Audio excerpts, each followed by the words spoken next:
بسم اللہ الرحمن الرحیم۔ السلام علیکم۔ آج تاریخ ہے 12 اکتوبر سن 2021 بروز منگل۔ کویت اردو نیوز کے ساتھ میں ہوں محمد عمر۔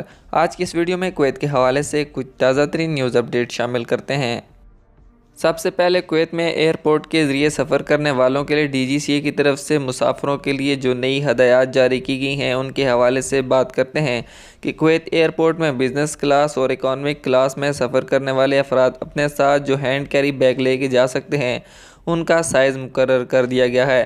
بیگ کے سائز کی لمبائی 22 سینٹی میٹر سے زیادہ نہیں ہونی چاہیے اور موٹائی اس کی 10 سینٹی میٹر سے 12 سینٹی میٹر کے درمیان ہونی چاہیے، جبکہ بیگ کا وزن کا ویٹ 7 kg سے زیادہ نہیں ہونا چاہیے۔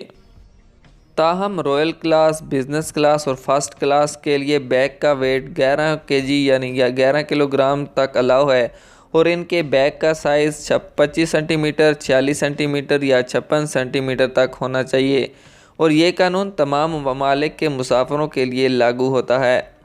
اب کویت سے ڈائریکٹ فلائٹ کے حوالے سے بات کرتے ہیں کہ کویت بین الاقوامی ہوائی اڈے کو محدود صلاحیت کے ساتھ کھولنے کے تقریباً 2 ماہ اور 10 دن کے بعد ہوائی اڈہ دنیا کے تمام ممالک کے لیے براہ راست پروازوں کی مکمل بحالی کے لیے فعال نہ ہو سکا ہے۔ ایئرپورٹ ذرائع کا کہنا ہے کہ کویت ایئرپورٹ گورنمنٹ کی طرف سے اگلی اطلاع آنے تک 10,000 یومیہ کی اجازت کے ساتھ ہی کام جاری رکھے گا۔ ذرائع نے مزید بتایا ہے کہ کویت ہوائی اڈہ بہت سارے مقامات کے کھلنے کے ساتھ ملک کے اندر اور باہر جانے والے مسافروں سے بھرا ہوا ہے، جن میں سب سے اہم منزل مصر کی ہے، جہاں اب بھی سفر کی بہت زیادہ مانگ ہے۔ ذرائع نے انکشاف کیا ہے کہ ایئرپورٹ پر کام کرنے والی ایئر لائنز کی تعداد اب 35 مقامی اور غیر ملکی مقامات تک پہنچ چکی ہے۔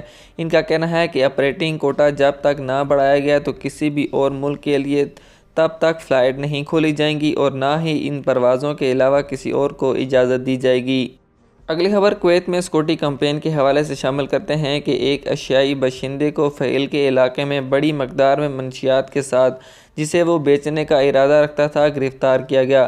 اس کے گھر کی چھان بین کے بعد نارکوٹکس کنٹرول کے اہلکاروں کو اس کے قبضے سے 10 کلو گرام کیمیائی مشدق، 100 کلو گرام میث یعنی شابو، الیکٹرانک اسکیل یا کانٹا جس سے ناپ تول کرتے ہیں برآمد ہوا۔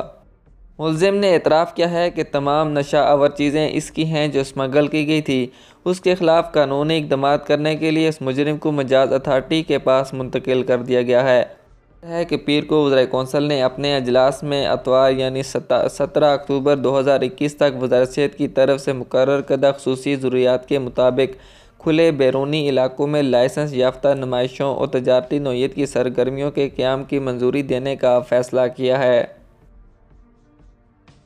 آج کی خبروں سے اتنا ہی۔ مزید خبروں کے لیے ہمارے یوٹیوب چینل پر وزٹ کریں، ہمارے چینل کو سبسکرائب کریں اور بیل آئیکن کو ضرور پریس کریں تاکہ آپ لمحہ بلمحہ اپڈیٹ حاصل کر سکیں۔